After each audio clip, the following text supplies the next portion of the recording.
ഇനി നമുക്ക് മൈദ കൊണ്ട് വളരെ വേഗത്തിലൊരു സ്നാക്സ് ഉണ്ടാക്കാം. കുട്ടികൾക്കൊക്കെ കൊടുക്കാൻ പറ്റിയ 4 മണിക്ക് ചായയുടെ കൂടെ കഴിക്കാൻ പറ്റിയൊരു സ്നാക്സ്. വളരെ പെട്ടെന്ന് തന്നെ നമുക്ക് ഉണ്ടാക്കിയെടുക്കാം. ഇതിനായി അധികം ചേരുവകളൊന്നും വേണ്ട. ഇനി എങ്ങനെയാണ് ഉണ്ടാക്കുന്നതെന്ന് നമുക്ക് നോക്കാം. ഇനി നമുക്ക് ഇതിൻ്റെ ചേരുവകളൊക്കെ അളന്നെടുക്കണം. ഞാനതിനായി ഇവിടെ 250 ml ഗ്ലാസ്സാണ് ഉപയോഗിച്ചിരിക്കുന്നത്. ഞാനിവിടെ 4 ഗ്ലാസ് പൊടി എടുത്തിട്ടുണ്ട്. ആ ഗ്ലാസ്സിന് തന്നെ ഞാൻ 3/4 ഗ്ലാസ് പഞ്ചസാര എടുത്ത് അതിന് തന്നെ 1 ഗ്ലാസ് പാലെടുത്തിട്ടുണ്ട്. 1/2 ഗ്ലാസ് നെയ്യ് ഇവിടെ ഉരുക്കിയെടുത്തിട്ടുണ്ട്. ഇനി നമുക്ക് ഒരു പാൻ അടുപ്പിൽ വെച്ചതിന് ശേഷം ഈ പാലൊന്ന് ചൂടാക്കണം. ഇത് ഞാൻ തിളപ്പിച്ചെടുത്ത പാലാണ് ഒഴിച്ചു കൊടുത്തിരിക്കുന്നത്. അതുകൊണ്ട് തന്നെ പെട്ടെന്ന് തന്നെ പഞ്ചസാരയോട് ചേർത്ത് കൊടുത്തു. ഈ പഞ്ചസാരയൊന്ന് അലിഞ്ഞ് വരുന്നത് വരെ ഇത് നമുക്കൊന്ന് ചെറുതായി ഇളക്കി കൊടുത്തോണ്ടിരിക്കാം. അതിനുശേഷം ഇതിലേക്ക് നെയ്യ് ചേർത്ത് കൊടുക്കാം. തീ ഓഫ് ചെയ്തതിന് ശേഷം നെയ്യ് ചേർത്താൽ മതി. ഇനി നമുക്ക് ഇതൊന്ന് തണുക്കാൻ വെക്കണം. ചെറുതായി ഒന്ന് തണുക്കാൻ വെക്കാം. ഇവിടെ ഞാൻ മൈദ കുഴച്ചെടുക്കുന്ന എങ്ങനെയാണെന്ന് നോക്കാം. നമ്മൾ തയ്യാറാക്കി വെച്ച പാല് കുറച്ച് ഒഴിച്ച് കൊടുത്ത് നമുക്കിതുപോലെ നല്ലവണ്ണം ഒന്ന് കുഴച്ചെടുക്കണം. ഇത് ഒന്നിച്ച് ഒഴിച്ച് കൊടുക്കരുത്, കുറച്ച് മാത്രം ഒഴിച്ച് കൊടുത്താൽ മതി. ഞാനിതിനകത്ത് ഏലക്കപ്പൊടി ചേർത്തില്ല, അതുപോലെ ഉപ്പും ചേർത്തില്ല. നിങ്ങൾക്ക് ഇഷ്ടമാണെങ്കിൽ ഏലക്കപ്പൊടി ചേർത്ത് കൊടുക്കാം. പിന്നെ മധുരം ബാലൻസ് ചെയ്യാൻ വേണ്ടി അല്പം ഉപ്പ് കൂടി ചേർത്ത് കൊടുക്കാം. ഞാനത് രണ്ടും ചേർത്തില്ല, ഉപ്പ് ചേർക്കുന്നത് നല്ലതാണ്. ഇനി ഇതുപോലെ നമുക്ക് കുറേശ്ശായിട്ട് ഒഴിച്ച് കൊടുത്ത് എത്രയും അളവ് പറഞ്ഞു ആ അളവ് ഉള്ള പാൽ കൊണ്ട് നമുക്കിതുപോലെ കുഴച്ചെടുക്കാൻ പറ്റും. വെള്ളം കൂടിപ്പോകാൻ പാടില്ല. ഇനി ഇതുപോലെ ഞാനിതിവിടെ 4 ഉരുളകളായിട്ട് ഇത് മാറ്റി വെച്ചിട്ടുണ്ട്.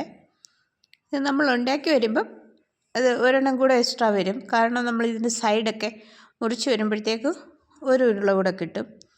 ഇതുപോലെ പരത്തിയതിന് ശേഷം അതിൻ്റെ സൈഡ് 4 കട്ട് ചെയ്തിട്ട് നമുക്കിത് ചെറുതായിട്ടൊന്ന് കട്ട് ചെയ്തെടുക്കണം. സ്ക്വയറായിട്ട്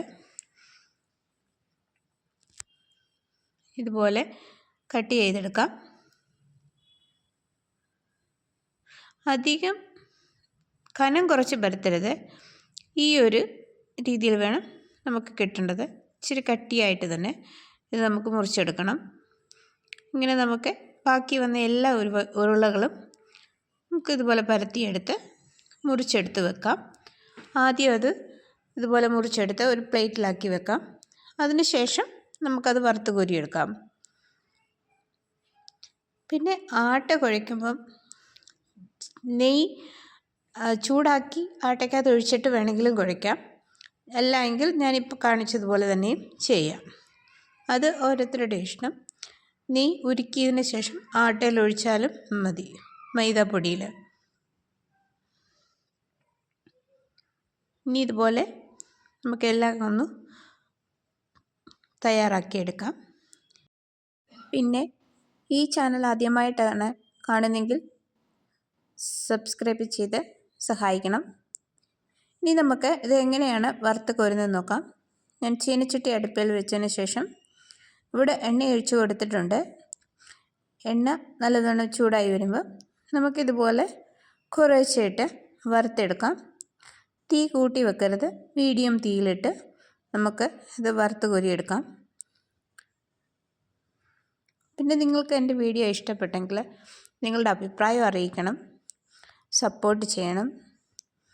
ഇനിയും ഇതുപോലെ ചെറിയ വീഡിയോകളുമായിട്ട് പിന്നെയും ഞാൻ വരും.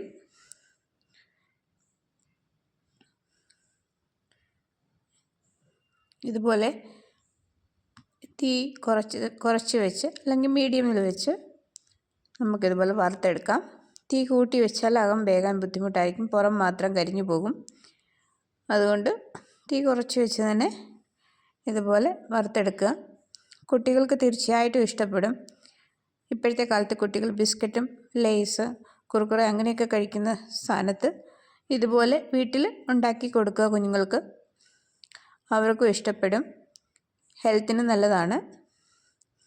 മൈദ ആണെങ്കിലും കുഴപ്പമില്ല, വല്ലപ്പോഴുമൊക്കെ കൊടുക്കുന്നതുകൊണ്ട് കുഴപ്പമില്ല. തീർച്ചയായും നിങ്ങൾ വീട്ടിലിതുണ്ടാക്കി നോക്കണം. എന്നിട്ട് തീർച്ചയായിട്ടും അഭിപ്രായം അറിയിക്കണം, സപ്പോർട്ട് ചെയ്യണം. ഓക്കെ.